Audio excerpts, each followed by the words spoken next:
November 23ஆம் தேதி சுமார் 6 மணி அளவில் மாலை நாரதகான சபா ஆழ்வார்பேட் அரங்கத்தில் டாக்டர் முகமது ரேலா, நான் சிக்கில் குருச்சரன் மற்றும் டாக்டர் பிரியா ராமச்சந்திரன் 3 பேருமே சேர்ந்து கம்பராமாயணம் இசை வடிவத்தில் உங்களுக்கு வழங்க இருக்கும்.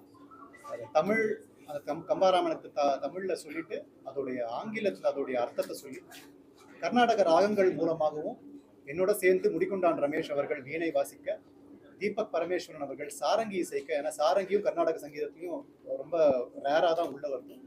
ஸோ இந்த மாதிரி ஒரு புதுமையான ஒரு நிகழ்ச்சியை உங்களுக்காக வழங்க போகிறோம். எல்லா இசை ரசிகர்களும், தமிழ் ஆர்வலர்களும் அண்ட் இங்கிலீஷில் கம்பராமாயணத்துடைய டிரான்ஸ்லேஷன் கேட்கணும்னு ஆசைப்படுறவங்களும் இந்த நிகழ்ச்சிக்கு வரணும்னு நாங்கள் தாழ்மையாக கேட்குறோம். ஆமாங்க, இது கம்பராமாயணம் தமிழில் தான் இது வரைக்கும் பேசிகிட்டு இருந்தோம். எல்லாரும் தமிழில் தான் பேசுவாங்க. இந்த கம்பராமாயணத்துடைய போய்ட்ரி, அந்த பாட்டை சொன்னால் எல்லாருக்கும் புரியாது.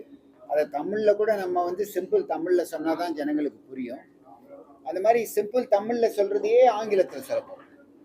அப்போது இங்கிலீஷில் நம்ம சொன்னோன்னா டிரான்ஸ்லேஷன் தான் அது. அதே வேர்ட்ஸை இன்னொரு போய்ட்ரியாக எழுதலை இங்கிலீஷில். அந்த சீனை பற்றி டிஸ்கிரைப் பண்ணி எதுக்காக அந்த பாட்டு அந்த நேரத்தில் கம்பன் மனசில் என்ன இருந்தது அப்படின்னு எக்ஸ்பிளைன் பண்ண உடனே சிக்கி குருச்சரன் அது ஒரு பாட்டாக பாடுவாங்க. ஸோ முதல்ல தமிழில் போய்ட்ரியை சொல்லுவோம், அதுக்கப்புறம் இங்கிலீஷில் ஆங்கிலத்தில் அதனுடைய அர்த்தத்தை சொல்லுவோம், அந்த சிச்சுவேஷனை பற்றி அந்த சீனை பற்றி சொல்லுவோம்.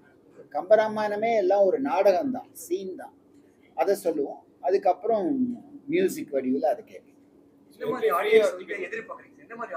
ஃப்ரீ என்ட்ரி தான், எல்லா ஆடியன்ஸும் வரணும்னு தான் இது. All are welcome. கர்நாடக இசை ரசிகர்கள், தமிழ் ஆர்வலர்கள், அப்புறம் ஆங்கிலத்தில் கம்பனை கேட்கணும்னு ஆசைப்படுறவங்க அத்தனை பேரும் வரதுக்கு வாய்ப்பு இருக்கு, வந்து ரசிக்கிறதுக்கு வாய்ப்பு இருக்கு. ஆமாம், ஃப்ரீ என்ட்ரி, எல்லாருக்கும் ஃப்ரீ என்ட்ரி.